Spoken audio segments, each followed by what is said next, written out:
Hello and welcome back to the course on blockchain. Today we've got an exciting tutorial. We're going to be talking about the immutable ledger property of blockchains. Alright, so here's our map, and previously we spoke about hash cryptography, and so we can check that off. And today moving on to the immutable ledger. So what is the immutable ledger? Well, to start off, let's have a look at where we left off last time. This is where we left off. We discussed that in a blockchain, blocks are cryptographically linked together, and that's where the chain is actually formed, and we discussed how that works. So today let's look at an example. Let's say you want to go and buy a house, and so you have money, might be a pile of cash or most likely it's just money in the bank, and then you take that money and you go and pay for your dream home. So what do you get in exchange? In exchange you actually get the home, but how do you know that you have the home? How can you prove to someone else that that's your home?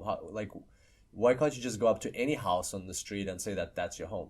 Well, because in exchange for that money, what you get is a deed, a title deed to the house, and whoever has the deed is the owner of the home. So what you need to do with that deed is you need to take it to a government authority, such as a local council or the city council or some other authority. The name might differ. So there it is. You take the deed there and you register your ownership. You show them the deed and you say, this is now my house, I paid money for it, and I would like to register that it is my home. So that's like a simplified explanation of what happens. I'm not an expert in property, so there might be some experts listening to this and might be laughing at how simple this is, but this drives the point home. You need to register your ownership with the local authority. And so how do they register it? Well, usually they write it down in a ledger. Not usually, they always write it down in a ledger. And in some cases, some modern governments, more modern governments, they use digital ledgers.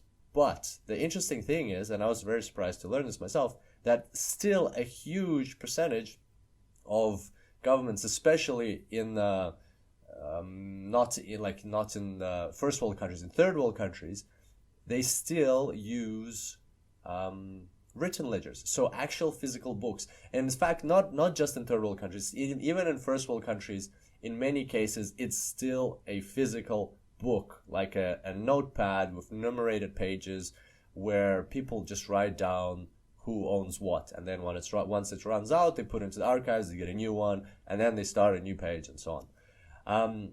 And so, as you can imagine, this is it. This is all you have. You have the title deed, which you need to hope to keep safe, that you won't lose it or it won't burn somewhere. And you have this little tiny entry in a book somewhere in a building that belongs to the government where it says you own the house. What if that building burns down? Or what if somebody steals that book? Or what if somebody wants to come along and hack that book? And we don't even have to use the word hack because it's a book. They just go in and they rip out the page and they glue in a different page where everything's the same except for your entry, which they changed. And then what does that mean? Well, that means that all of a sudden you don't have the house anymore.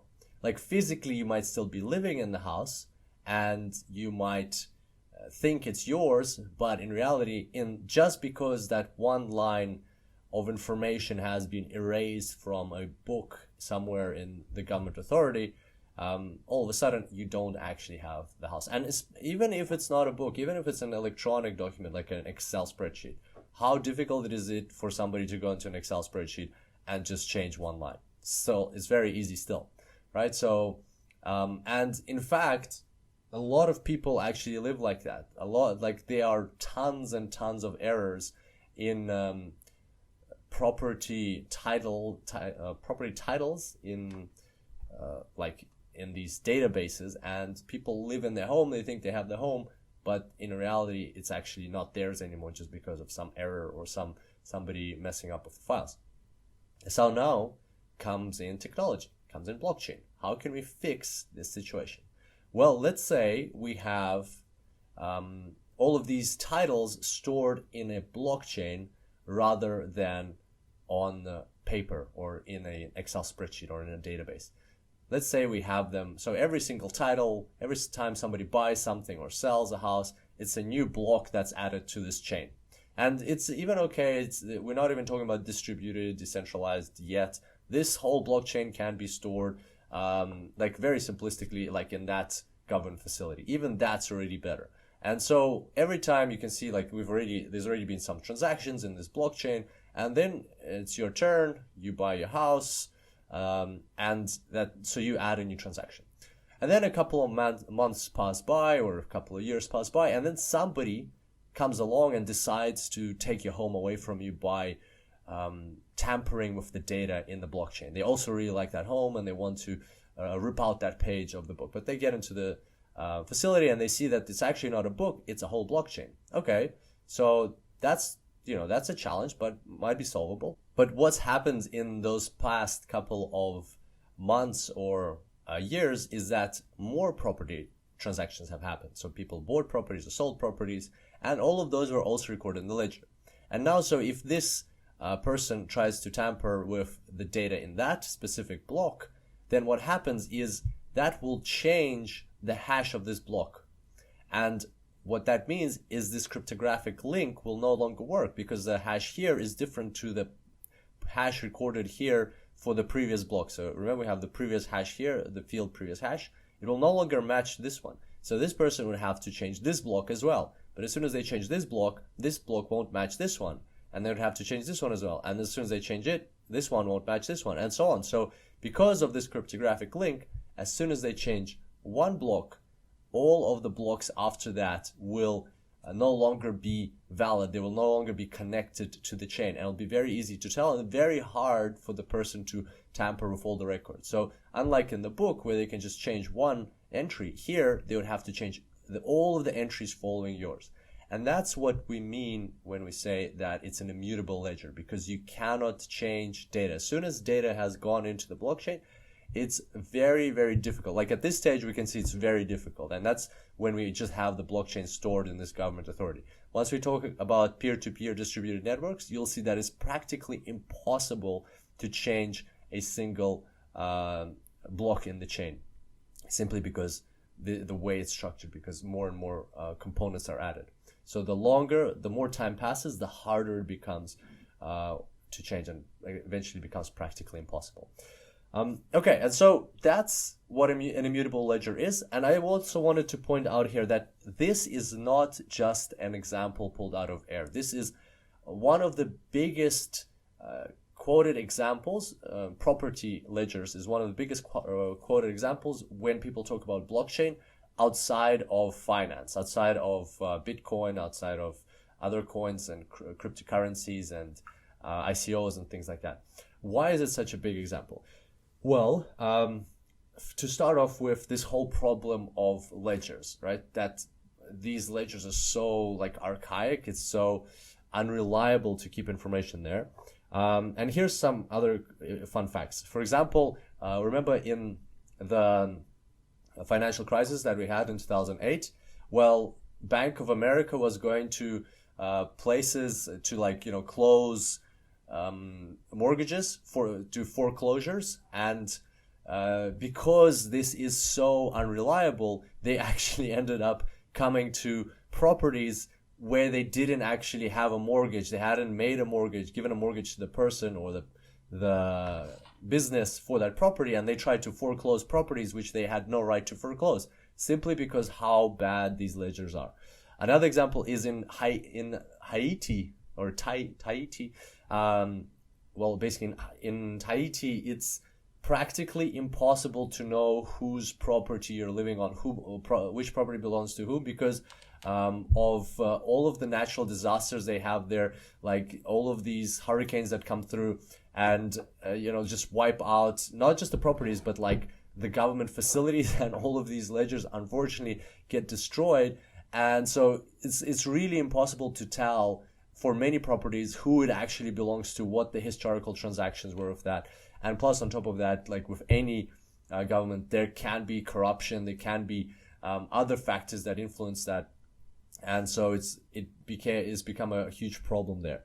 Another example is that The World Bank estimates that about 70% of the population of the world don't have access to proper titlements, to proper facilities that can register titles and title deeds. And that's mostly, of course, in third world countries. But still, that's a huge problem. That's a problem that blockchain can solve, that this new technology can solve. And to finish off, I want to give you one more example. This is an example from the UK, so directly from the government of the UK website. This is how many transactions, so property, and this is not commercial property, this is private property transactions that or residential property transactions that happen in the UK per month. So you can see there's the blue is the values and the red is the seasonally adjusted. So about 100,000 transactions per month happen in the UK. And I know what you'll say, oh, what if these are like tiny transactions, somebody paid, £10 here and there. Well, no, actually this data is for transactions that are £40,000 or above only. So only anything that's above £40,000 went into this data set. So as you can imagine, that's 100,000 transactions per month, what does that make it? That's about 3,000, just over 3,000 transactions per day, or 140 transactions per hour, or if you even divide it further, it's like one transaction every 30 seconds. So this tutorial has been going on for like almost 10 minutes, I'm assuming. And so like in the time that we've been talking here, 20 transactions have happened in the UK for £40,000 and above. So can you imagine like 3,000 transactions being recorded into these ledgers every single day? Inevitably, there are going to be errors somewhere. And that means, people's titles are not going to be recorded properly, and that can cause issues down the track. And that can all be solved with technology, with blockchain, and that's why governments are already considering moving things like their title deeds management to blockchains. And I think that's one of the first places we'll see that happen. And it's not only about title deeds, this can also be applied to things like diamonds. That's another big use case, because with diamonds you also need to track who bought it, where it came from, who sold it, and all the transactions related to it, so you can see what's happening. So like physical tracking of assets, wherever we are currently using ledgers, this we can move to blockchain. So there we go. That's an immutable ledger, and those are the benefits, some use cases. I've got a great article for you for today. I really loved reading through this one. This is called The Blockchain Economy, a Beginner's Guide to Institutional Crypto Economics. It's got almost 10,000 claps on Medium. So it's very popular. Have a look. I really enjoyed it. It talks about a lot of these things and how they can impact our economy and what this means for the future of governments, future of society, and the things that we're going to be doing. So check it out. Great article, and hope you enjoyed today's tutorial. I look forward to seeing you next time. Until then, enjoy blockchains.